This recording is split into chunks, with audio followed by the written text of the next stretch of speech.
In life, there are so many things that we cannot see, smell, taste, or touch, but that play a vital role in our daily lives.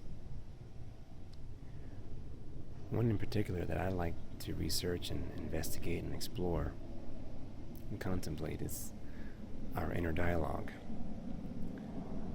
The conversations that we have with ourselves on a daily basis that guide our actions, our moods, our feelings, and our state of health. Now, I understand and I observe that many people might feel uncomfortable with exploring and examining their inner dialogue, or even articulating and talking about the voices in their head, or the different quote-unquote personalities that may be flowing through their consciousness. Perhaps we're afraid of being labeled or judged, being called crazy.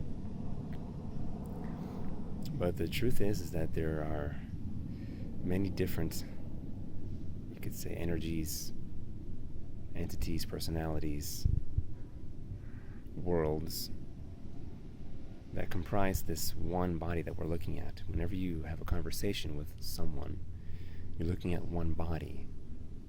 But within them, there are many, many facets, many worlds.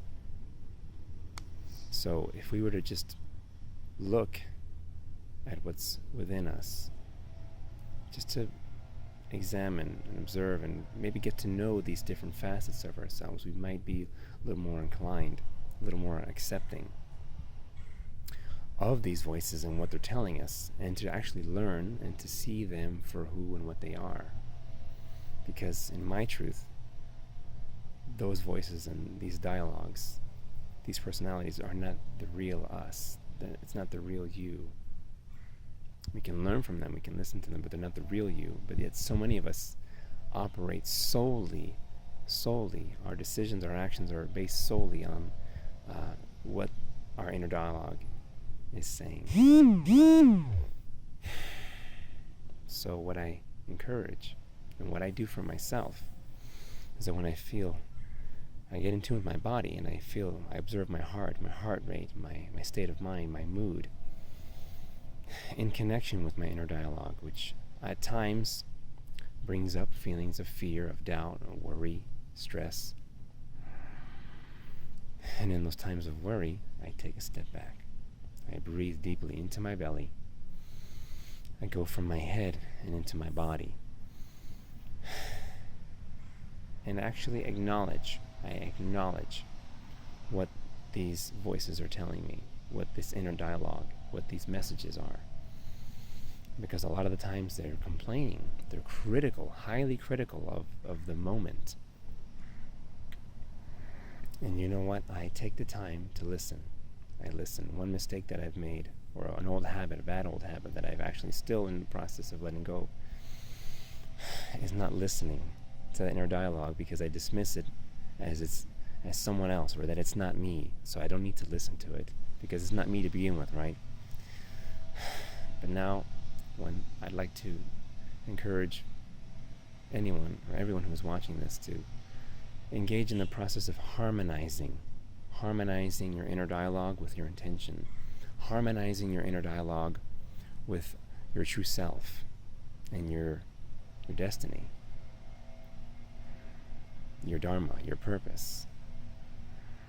We can do that just by simply listening to the messages that are being given to us, regardless of their tone or where you think they're coming from, and in consideration of how they make us feel, even those feelings, those thoughts and those dialogues that bring up hard feelings or big feelings or negative emotions. So we breathe into our bellies. We listen to the message and we say, okay, I hear you. That's a very valid point that you made. Thank you. Duly noted. And we continue to breathe. And you'd be surprised just by that simple act of acknowledging your inner dialogue, and that part of you that so wants to be heard gets acknowledged. That simple process alone can help you achieve the quiet that your soul is looking for, that the personality and that the mind is really looking for. Because in that space of quiet, we get clarity.